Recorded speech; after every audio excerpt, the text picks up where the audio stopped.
Judayam orzu qilardi akademiyaga kirishga. Institut bitirsam ham akademiyaga kiraman, akademiyani bitiraman. O'rtog'i Botirga ikkalamiz bizni Xudo xolasa yaxshi hayot kechiramiz, yaxshi vatanparvar bo'lamiz derdi. Maktab davrida o'zini axloq odobi bilan ko'ringan, adolatli xislatlar bilan ko'ringan va eng kerakligi u maktabda yigitlarning tashkilotchisi edi. Do'stim juda mard yigit edi. Juda mard yigit edi. Adolatsizlikni yomon ko'rardi. Xushchaqchaq, jismonan baquvvat, yurtini sevadigan, ota-onasini hurmat qiladigan yigit edi.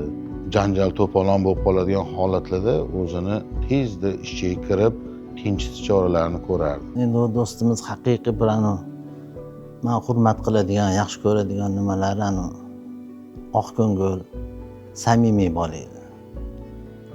Vatanparvar, nohaqchiliklarga bir chidab turolmaydigan. 20-kunlar juda qattiq qor yoqqan. Beshalamiz bolalar xato qolib ketganda, ularni olib ketishga bormoqchi bo'lganmiz. Oziq-ovqat yetkazishimiz kerak bo'lgan. Yo'lga ketayotgan paytimizda o'shalar qaytib ketgan ekan. Hamma joy qor. Birinchi kun shtab bo'lgan joy bor, katta keyinroq joy. Shtabga tushib boryapmiz, pastga qarab, oldinga qarab qayga degirimicha yugurib o'tgandan keyin chiqib ketib chiqdi granatani. Portlagan. Orqaga Vitaliy bo'lgan. Keyin bekimizdan aka pastga tashlab o'rgan. Xullas o'rtaga qolib ketganmiz, otishma boshlanib ketdi degan. Dachalarga bilsangiz, setkali temirlar qo'yiladi-ku. Temirga tegib, menga tekkan, cherozir kashit. Unga travma tekkan.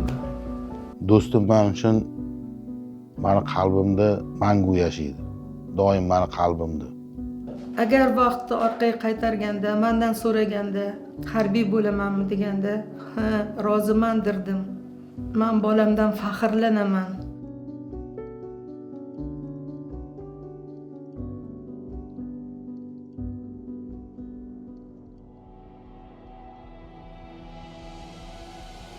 Leytenant Rahimjon To'laganov 1975-1999-yillar. 1975-yil 21-may kuni Toshkent shahrida tug'ilgan.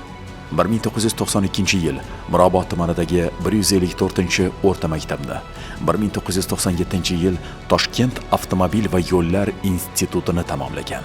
Ichki ishlar vazirligi korrupsiya, harakat va terrorizmga qarshi kurashish boshqarmasi maxsus topshiriqlarni bajaruvchi otryadi tezkor vakili lavozimida xizmat qilgan. 1999-yil 15-noyabr kuni Toshkent viloyatining tog'li hududlaridan yurtimizga suqilib kirib, u yerdagi dala hovlilarda berkinib olgan bir guruh terrorchilarni aniqlab, zararsizlantirishda leytenant Rahimjon To'laganov ham o'z guruhi bilan ishtirok etgan.